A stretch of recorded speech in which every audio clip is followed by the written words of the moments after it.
Hello everyone, I'm Jacob Kaufman, I'm the Nerd on the Street, and today we are unboxing a OnePlus 2.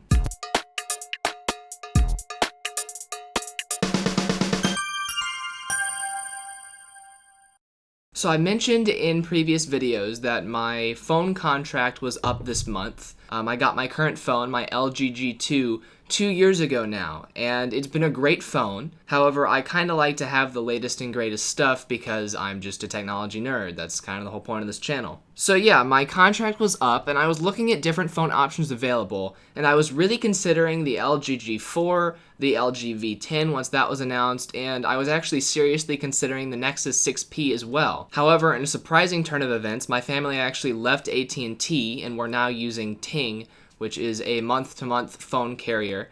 And because it's a month-to-month phone carrier with no contract, and it's been working great so far, they don't do device financing. So that immediately ruled out more expensive phones like the LG V10. I don't want to pay that much just for a phone, even though my phone is something that I use every day and I use it to get around town, you know, with navigation and everything. Even though I use my phone so much, I still don't want to spend that much money on something that fits in my pocket. So yeah, I needed a sort of a cheaper phone this year, but I also wanted, like I said, the latest and greatest. I wanted a flagship phone. And that is kind of the purpose behind OnePlus. If you haven't heard of OnePlus, they are a company that they started with the phone OnePlus One, and that was their flagship last year. And yeah, they became well known because they made a really great phone for a really competitive price. And this is the follow-up to that, the OnePlus 2. I got the 64GB edition of this, which comes with 3GB of RAM, and I think the battery is slightly larger than the one in my current phone. It's at least 3,000 milliamp hours, but I'll put the actual battery capacity up on the screen. But yeah, we are just going to go ahead and unbox this phone because I'm excited to get started with it. So one of the special things about OnePlus phones is that they actually need an invitation to be bought. Usually. Now, sometimes, such as with the current OnePlus X phone, you don't need an invitation to buy them. But the OnePlus 2, you need an invitation to buy. You cannot go to OnePlus's website and just buy this phone. You actually do need an invitation. So I got this phone on Black Friday, or the people who got me this phone got it on Black Friday during an open sale period where anyone could buy the phone. And some people don't like that, how OnePlus advertises these sales where really the only good deal you're getting is actually being able to purchase their product. But like I said, OnePlus is a really cool company and they make some really good phones. They don't want to have to deal with quality control issues, so they stick with quality over quantity, and yeah, they only sell a limited number of these.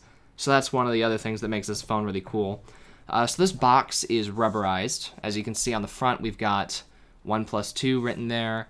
We've got the OnePlus logo up there, and then we've got this sort of, I would say it's a 9, but I know that that makes no sense because this isn't a Nexus 9 or anything, so I don't know why they'd put a 9 on the front.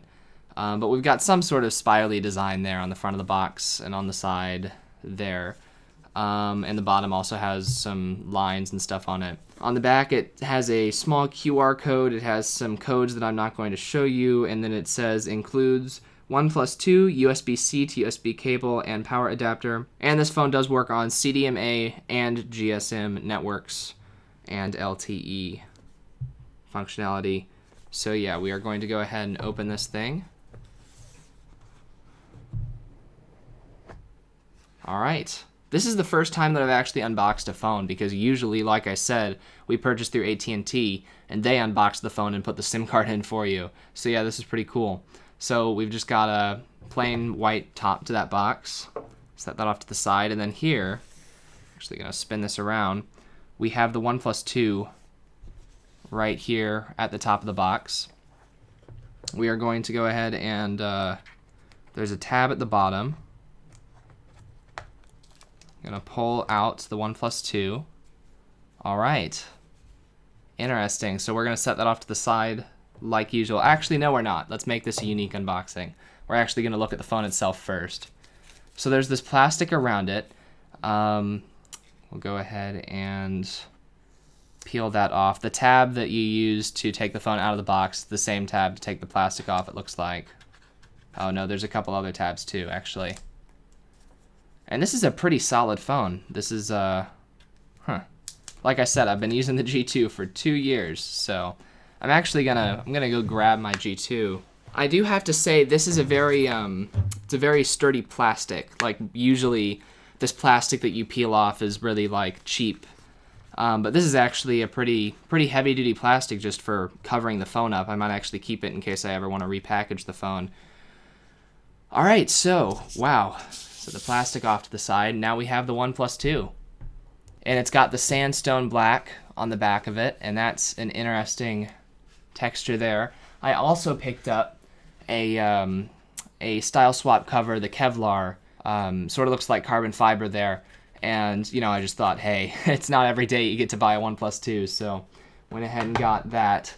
But yeah, the sandstone back is nice. On the front here, you can see large screen. I think the screen, yes, the screen is bigger than my LG G2. The entire device is bigger than my LG G2, but the screen itself is bigger than my G2.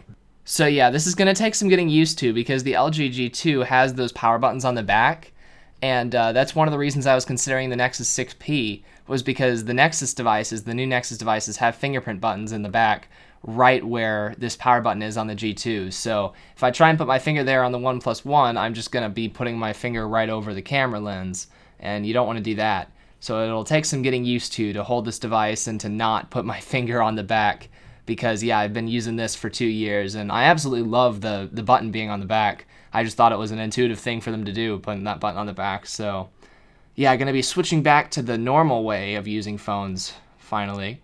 On the top here, we've got a front-facing camera, and we've got speaker there, and the fingerprint sensor on the bottom. Now, this fingerprint sensor, you should probably be able to see it there. It's not actually a physical button that you push in, like on a Samsung device. It's actually just a capacitated button, so you tap it, and it does wake the phone up when you tap it, but yeah, it does not actually push in mechanically. You will see later there are capacitated buttons for back and multitasking on either side of that home button. On the top here, we've got, looks like an antenna strip there, and then we've got headphone jack and microphone pinhole there. I think I've already put my finger on the camera lens. Oh well, at least my phone is not my main camera for this channel anymore. On the right side, we've got a power button here, and then above the power button, we've got the volume up and down buttons. And those buttons are pretty clicky. On the left side, we've got the notification slider. And so I think it goes all the way up is no notifications. In the middle is like vibrate maybe. And then on the bottom is notifications all turned on so that the phone will buzz and ring whenever you get an email or anything. So yeah, I'll be interested to see what customization options are available there. And then on the bottom, man, this thing looks so nice. On the bottom, we've got, looks like 2 more antenna strips, and then we've also got some speaker grills on either side. I'm not sure if both of those actually have speakers beneath them or if only one side has speakers, but then we've got that USB Type-C cable there, and this is a good time to set the phone back in front of us, and we'll just grab the OnePlus 1 box, or OnePlus 2 box, and we'll pull out whatever else we have in here. Everything in here is rubberized. This is very fancy, very nice. And everything's a nice vibrant red. It's kind of early in the morning, so the vibrant red's kind of washing over me. But yeah, we'll open up this documentation. We've got a quick start guide right in there. And then a full user guide underneath the quick start guide. So those are the 2 pieces of documentation this comes with. And then we've got, in this box here, our OnePlus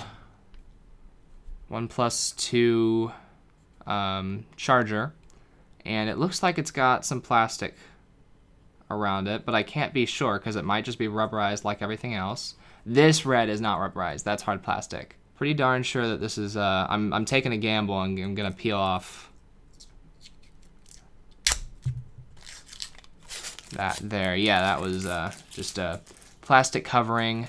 And this is just a hard plastic USB charger there. So that's cool. It's got the OnePlus branding. And just in case you're wondering, the charger says it is output 5 volts, 2 amps.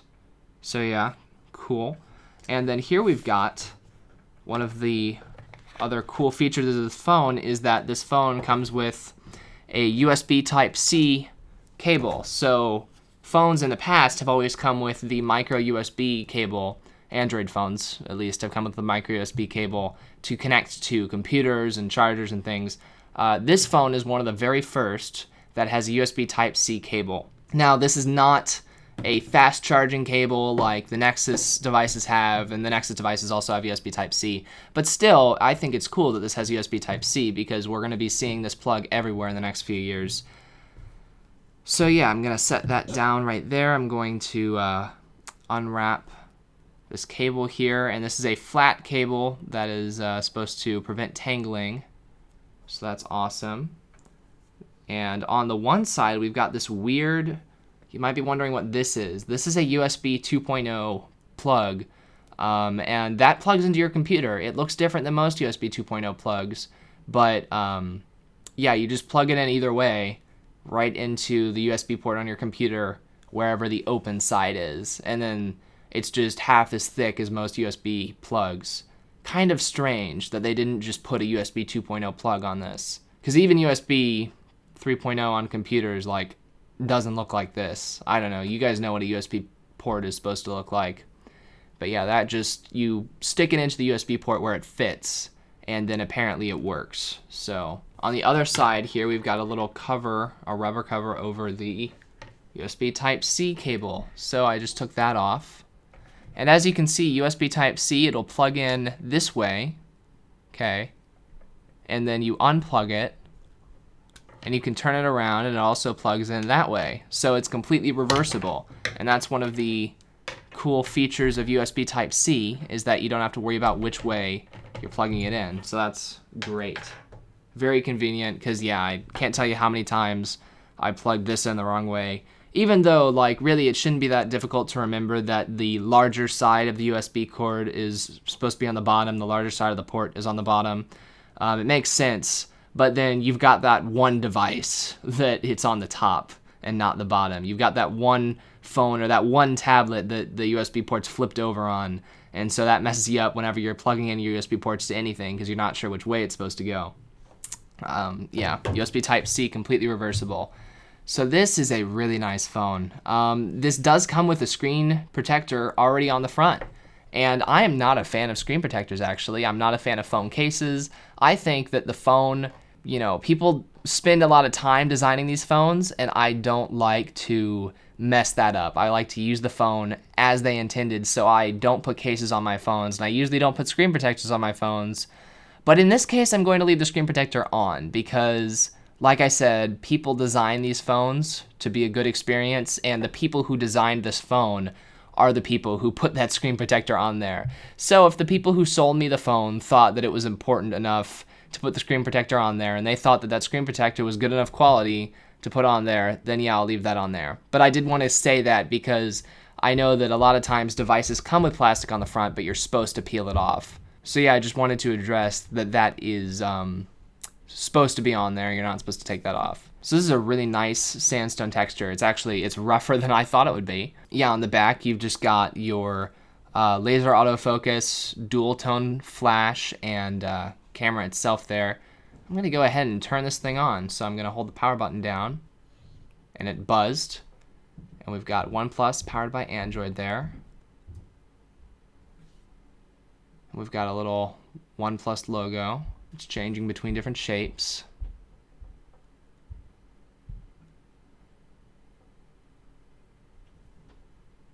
All right, and we've got our Android setup screen. And this is a wicked angle. I apologize for that, but I'm just excited to get this phone working. I won't pick it up yet, just to make it a little more clearly in view for you guys. I'll turn it that way. Now you can see it a little bit better. So, yeah, welcome. It lets you select your language. English United States is the default. All right, insert SIM cards.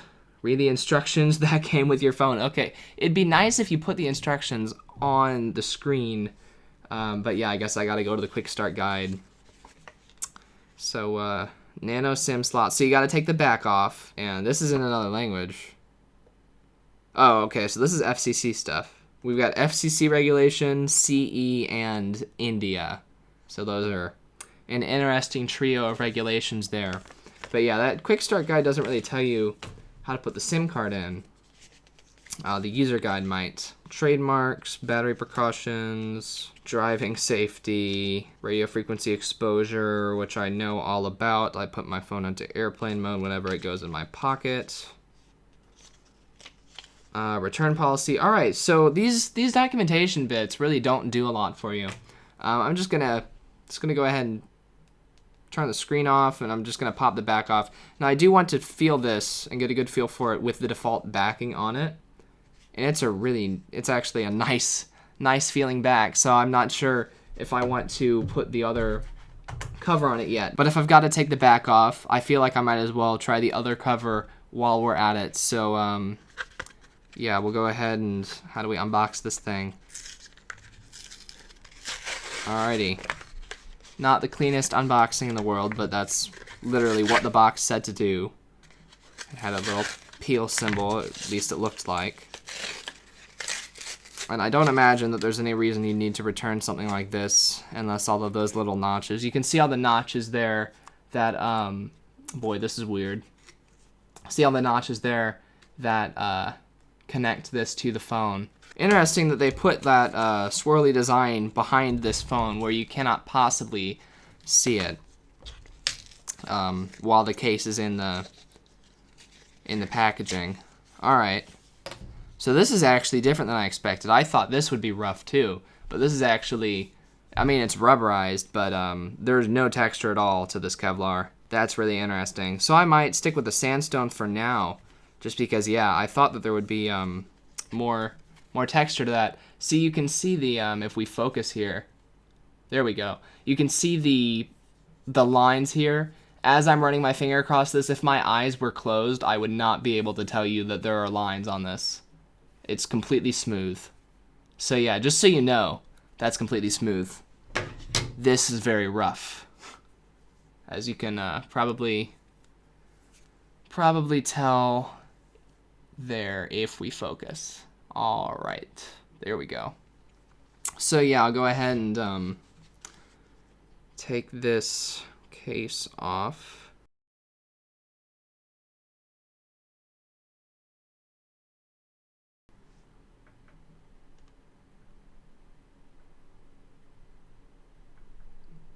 Wow. All right, I got it.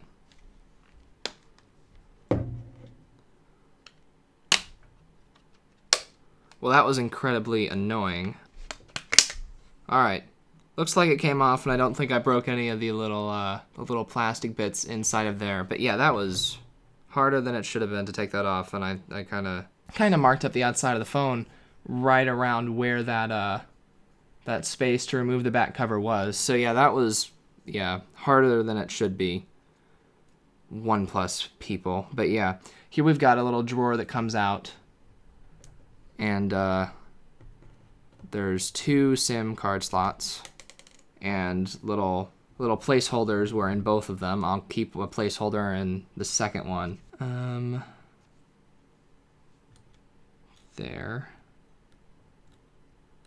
Alright, these SIM cards just keep getting smaller and smaller, and then I'll take my current SIM card out of my LG G2. Now, the G2 is using... See, this SIM card is way easier to get out. The LG G2 does use a larger size SIM card. It is using a micro SIM rather than the OnePlus 2 uses a nano SIM. However, this is a Ting SIM card, which means that I can just pop out the nano SIM from the micro SIM area, like so. I did it already for a couple of iPhones. There we go. We just pop that out. Now it's a nano SIM. So we'll stick that in the drawer, SIM card drawer, and we'll slide the drawer back into the phone. All right.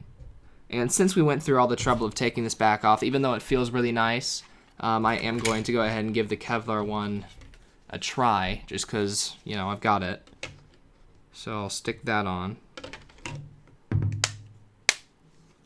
Make sure to pop all the plastic bits in.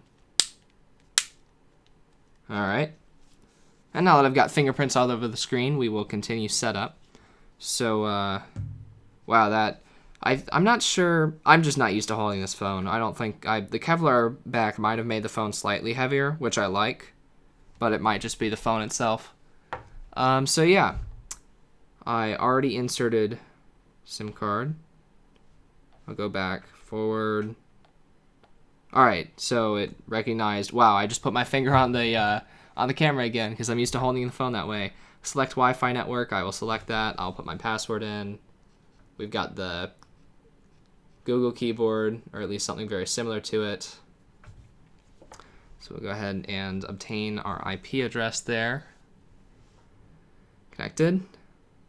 Checking connection. Wow, the Kevlar back is rubberized. I did not expect that at all. It says checking connection can take up to 2 minutes. I wonder what that's doing.